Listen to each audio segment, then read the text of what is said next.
Right now, I want you to close your eyes and think about your pets.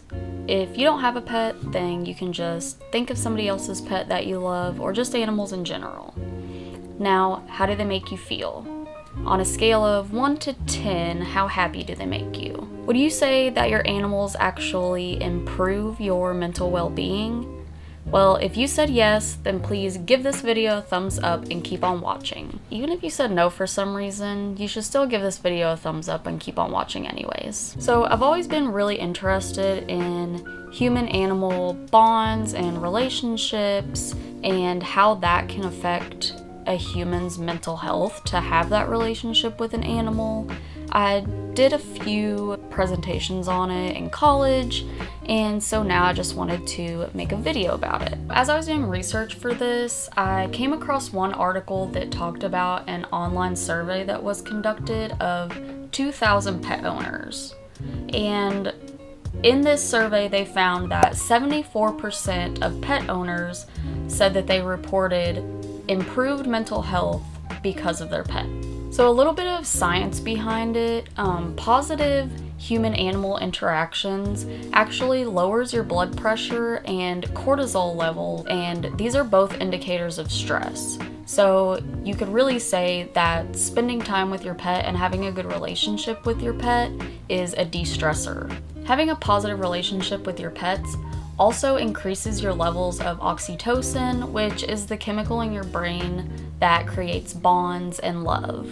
You'll also be very glad to know that these same reactions happen in dogs' brains when they interact with you. Now, this is just a few ways that pets can help the general population, but for people with severe mental illness, they can actually do so much more. So, of course, people with severe mental illness will still get the benefits that I mentioned before, but having a pet can provide a stable routine and feelings of responsibility and security in those who may not be able to create these things for themselves. For people with severe mental illness, it is really hard to create a stable, established routine. But when you give them a pet, they kind of have to take on that responsibility and create a routine for themselves that works around their new pet. Now, for those who have issues with being social or making friends, their pet can provide their only source of support. Also, for someone that might not do well in social situations, having a pet can actually act as a gateway to help people learn how to make friends and form human support systems. Having a pet can be a really great icebreaker when talking to other people, and it's something that you can actually bond with other humans over. You know, everyone loves to talk about their pets.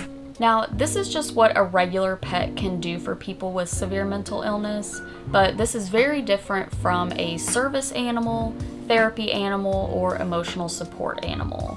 If you would like to see a video on the difference between those and how they can actually help people with mental illness, let me know in the comments below. I would love to make that if you all would like to see it.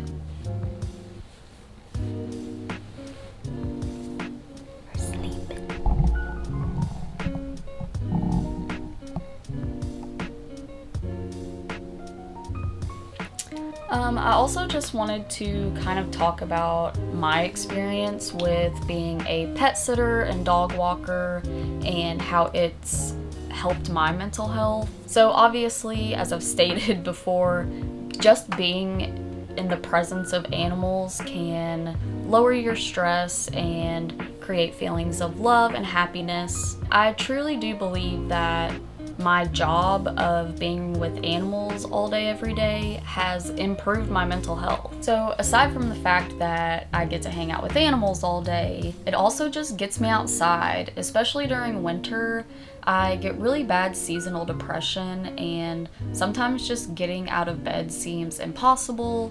So having this job that I get to go to and I know that it makes me feel good when I get there is a huge motivator to get out of bed every day and go hang out with cute animals.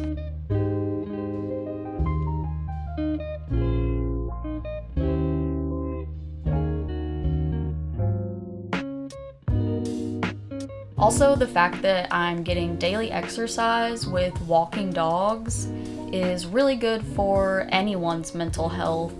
Especially it's getting colder outside. In the winter, I barely even leave my house, and I honestly don't even work out in the summer.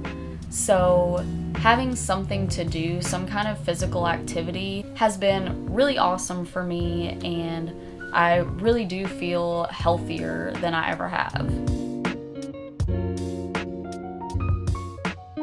The biggest way that being a pet sitter has improved my mental health is honestly just the fact that I have a sense of purpose and I have a job doing what I absolutely love to do. I'm very passionate about animals, and I just feel good when I'm with animals or when I'm walking outside. Those are like my two favorite things, just being in nature, being outside, and being with animals. And being able to do that every day is just so good on my heart and my brain. I just really love it, and I would honestly recommend the job to anyone that may have some anxiety issues or depression issues that kind of prevents them from going to a regular job. Pet sitting or dog walking is an amazing option because that's what I struggle with. So the animals definitely help that. I really hope you all enjoyed this video and learned something from it. If you did, please give it a thumbs up and click that subscribe button below before you click out of this video, and I'll see you in the next one. Bye!